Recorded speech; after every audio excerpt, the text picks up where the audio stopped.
Good evening and thanks for joining us. I'm Chief Meteorologist Jesse Gunkel from the Storm Tracker Weather Team, and we're continuing to keep you updated as to what is happening with this current system that most likely will arrive between 6 a.m. and noon tomorrow. Again, that's the current timing. It really hasn't shifted much, maybe by an hour or two, possibly just east or west of here. But again, yes, we're definitely going to see some very strong thunderstorms, and as you see here, those storms are currently developing and building across portions of Texas, all ahead of that cold front. You can see that line, kind of that outflow, and you see we've got a tornado watch in place for portions of Oklahoma, Arkansas, and even southern Minnesota at this point. We're also looking at another tornado watch a little bit further south down into the Texas area. Excuse me, that's Missouri. And again, from Missouri all the way down, they just issued a new severe thunderstorm warning for portions of South Texas. Well, this system, it's going to be driving its way towards the northeast tonight and throughout the day tomorrow, and that's when we're going to start to see our impacts. Overnight so far, we've just had a little light rain out there. If you're making that drive home, some light showers, nothing expected to be severe, but we're expecting our coverage to really increase as we head into those overnight hours, sometime after midnight. That's when we could see a few isolated thunderstorms getting to that strong category. I also want to point out that we are going to be sitting under a wind advisory. You can see current wind gusts anywhere from 31 to 29 in Opelousas, to 29 in New Iberia, 22 in New Orleans. So very breezy this evening. We could have gusts greater than 35 miles per hour, and that's ahead of that system. Once that system rumbles through, that's when we could be seeing those straight line winds, possibly up to 50, maybe even 70 miles per hour with this system. And as you notice, again, this is the wide shot, just showing you they are currently under a moderate risk from about central Louisiana all the way along I-20, right around the Shreveport area. That extends all the way to portions of East Dallas, and that goes all the way north. So the concern here is very large hail, obviously long track tornadoes, EF2 or greater.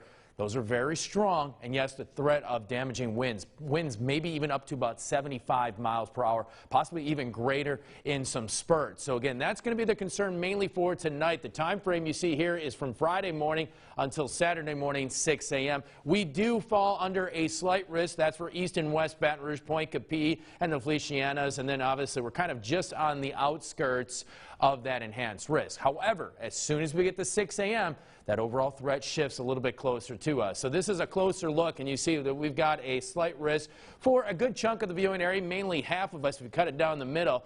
And again, we're talking western portions. Otherwise, towards the east tonight, we're only calling for a marginal risk out there. But look at the big picture going into Saturday morning. This starts out at 6 a.m. and lasts until Sunday morning, 6 a.m. And as you see here, we also fall underneath that hatched area, and what that means is there's about a 10% chance for significant weather. And once again, just as I mentioned before, that is an EF2 or greater for possible tornadoes. We're talking hailstones greater than 2 inches in diameter, and yes, we're talking some possible winds greater than 75 miles per hour.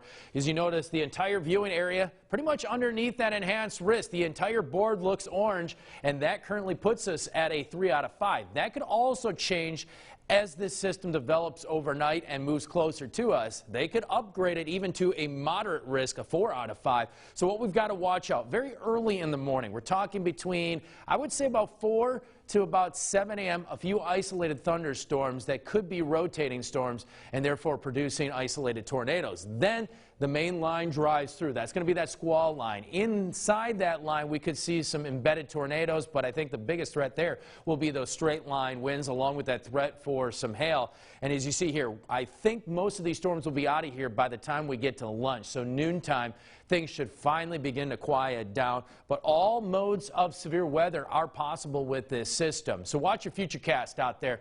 A little bit of cloud cover tonight. We're going to put the high-resolution model in place. Around 5 o'clock, there is the threat for a few isolated thunderstorms, mainly north of I-10. That main line will be driving in, as you see here, just around 7 to about 9 o'clock in the morning.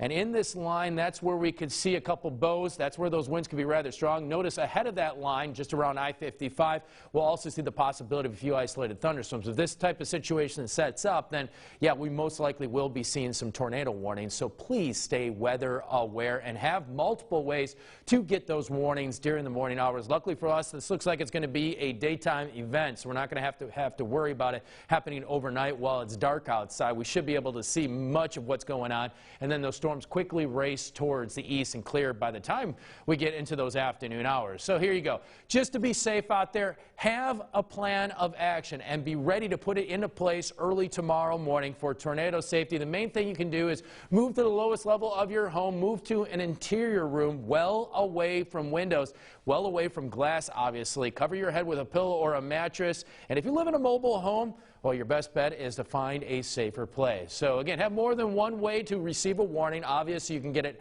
on television. You can get it on BeOurProud.com. We're going to continue to stream throughout the morning hours. Once these storms kind of rumble through, you can always download our app. It's got all that useful information that you need, and it'll also keep you up to date with those warnings in place. You can also catch us on the radio, and also it's good to have a NOAA weather radio because, again, that will also give you those alerts. It's loud, and it a lot of times wakes you up early in the morning just in case something pops out there. And just one last thing, make sure you charge that cell phone before heading to bed.